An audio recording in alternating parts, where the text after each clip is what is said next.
tem uma tensão que está rondando aqui a região, a tensão entre Estados Unidos e Venezuela, porque os Estados Unidos fecharam o espaço aéreo da Venezuela e está uma crise danada por lá.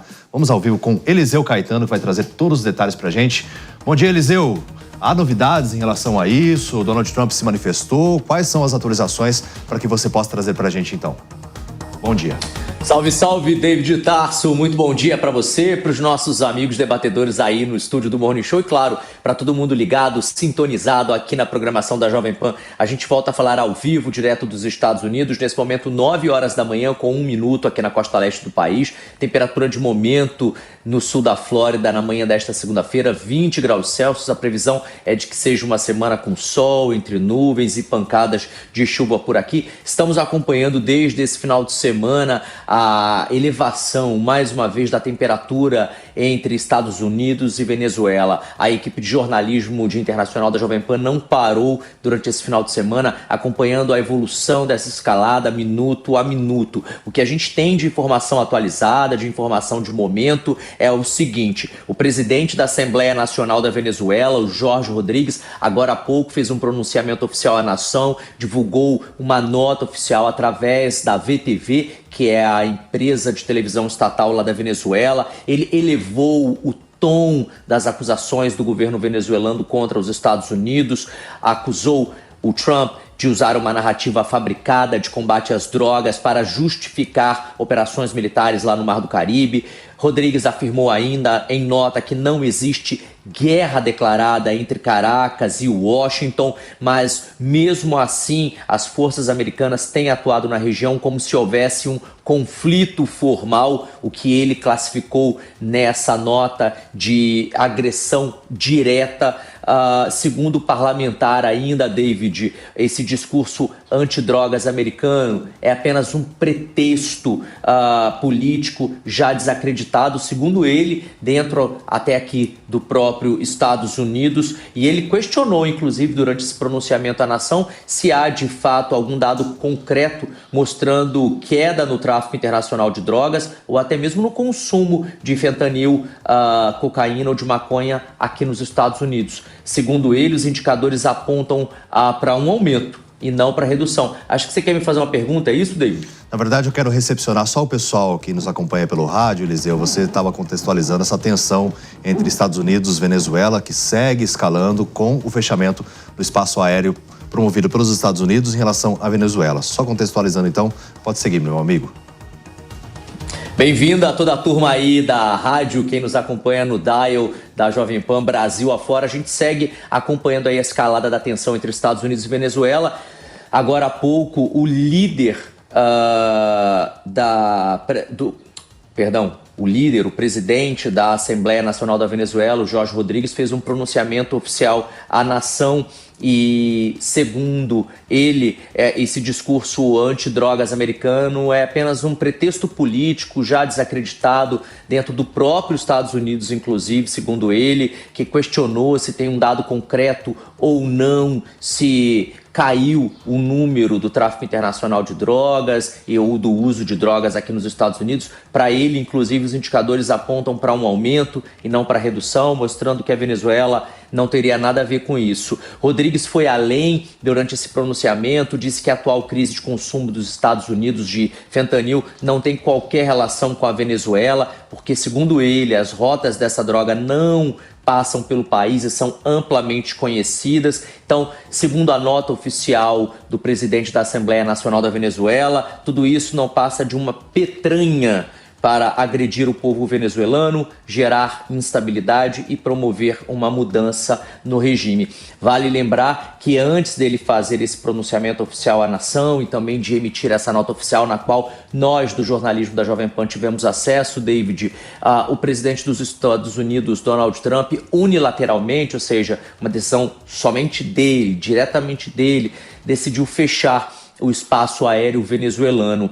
Isso depois dele ter indicado que poderia fazê-lo. No início da semana passada, ele fez um post pedindo para que as companhias aéreas evitassem o espaço aéreo venezuelano. E aí a FAA, que é a Federação de Aviação Civil daqui dos Estados Unidos, emitiu um alerta dizendo: olha, evitem por motivos de segurança. Mas era um alerta ali amarelo, digamos assim. Daí o presidente da Venezuela, o que ele fez? Ele dobrou a aposta. Falou que se as companhias aéreas não voltassem a sobrevoar o espaço aéreo venezuelano, ou não voltassem a operar no país, porque muitas ali tinham até cancelado, né, pousos e decolagens, que ele iria retirar as licenças. Promessa feita, promessa cumprida. No sábado estávamos nós aqui de plantão, quando o presidente venezuelano decidiu tirar as concessões de pelo menos 6 empresas aéreas internacionais. Donald Trump ontem, domingo, avançou e decidiu fechar o espaço aéreo, uma decisão unilateral, indicando a possibilidade de um conflito acontecer ali naquela região. Vale lembrar que ele, Donald Trump e Nicolás Maduro, David de Tarso, tiveram uma ligação na semana passada, confirmada agora na manhã de hoje pela Casa Branca. Não se sabe quanto tempo eles conversaram, nem o que eles falaram, mas é claro, existem muitas especulações sobre isso. De qualquer forma, a conversa da semana passada parece não ter surtido efeito, uma vez que Donald Trump continua aí com a sua metralhadora ligada com relação à Venezuela. A gente vai seguir daqui acompanhando esse e outros assuntos importantes dessa segunda-feira. Eu volto ao longo da programação da Jovem Pan. Com você aí no estúdio. Combinadíssimo, Eliseu Caetano, direto dos Estados Unidos, trazendo então o contexto dessa tensão. Muito obrigado.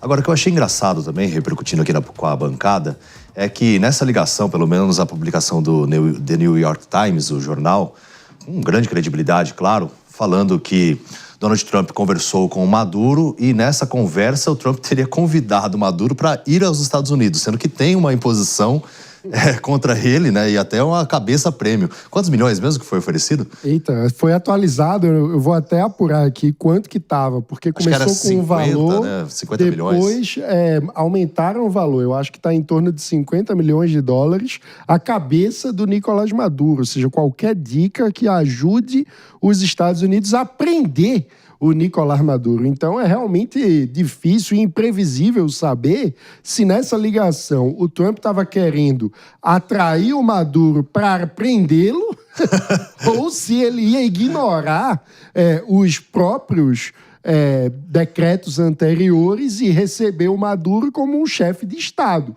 Em se tratando de Trump, não dá para cravar nenhuma coisa nem outra. Vale lembrar que o Putin também tem uma série de mandados, inclusive judiciais internacionais, contra ele. E isso não impediu Donald Trump de encontrar com o Putin com todas as honras de chefe de Estado e tapete vermelho estendido lá no Alasca. Então, em se tratando de Trump, sempre que há uma possível negociação que o Trump acha que pode ser vantajosa para ele, a gente não pode descartar esse caminho de conversa. E se tratando da Venezuela, sempre há petróleo na mesa. João Belucci. E você vê que o Trump ele vai ter que agir, na verdade, porque ele deslocou grande parte ali da Marinha, enfim, né, o maior porta-aviões, e agora fica nessa espera. E, na verdade, o Trump ele sempre faz isso, ele joga a coisa mais absurda. Mas já chegou a agir, né? Até bombardeou já algumas lanchas. Não, sim, as lanchas lá que estavam alegadamente com drogas, que eles alegaram, mas ele tá lá fazendo essa pressão. E o Trump, ele sempre joga a questão mais absurda na mesa para depois, qualquer coisa que ele consiga ali na negociação parece plausível diante do absurdo inicial. Mas só de deslocar esse porta-aviões, a gente já viu que o Maduro, né, deu um turning point aí, começou a cantar, peace, peace, enfim. Então, Imagine do John Lennon. Imagine, né? Então, coisa que não se imaginava. Só de lembrar da imagem. Coisa que jamais se imaginaria há pouco tempo atrás. E agora me parece que está uma espécie de negociação, porque também devem ter emissários dos dois lados negociando uma saída honrosa para o Maduro, ainda que um exílio, e a gente espera que o exílio que não seja no Brasil, né? Apesar que não dá para a gente descartar nada em se considerando a atual conjuntura. Agora, realmente, a intervenção em outro país nunca é o ideal, até porque você não tem instituições sólidas, não é derruba o Maduro e rapidamente as instituições se recompõem e cria-se uma democracia. Nunca é assim, até porque o ditador ele corrói todas as instituições, toma para ele depende dessas elites que o mantém, elite cultural, elite financeira, elite política. Então a tendência em locais onde há uma ditadura é que quando cai uma ditadura, surja outra ditadura. Quem quer mais a intervenção americana é o povo venezuelano. Ele quer, independente da forma, que o Maduro saia para que haja uma perspectiva para a Venezuela, que já foi um país tão rico e é um país muito rico, com um povo muito acolhedor, mas que sofre hoje uma espécie de diáspora, né? O povo fugindo da Venezuela por conta desse ditador sanguinário.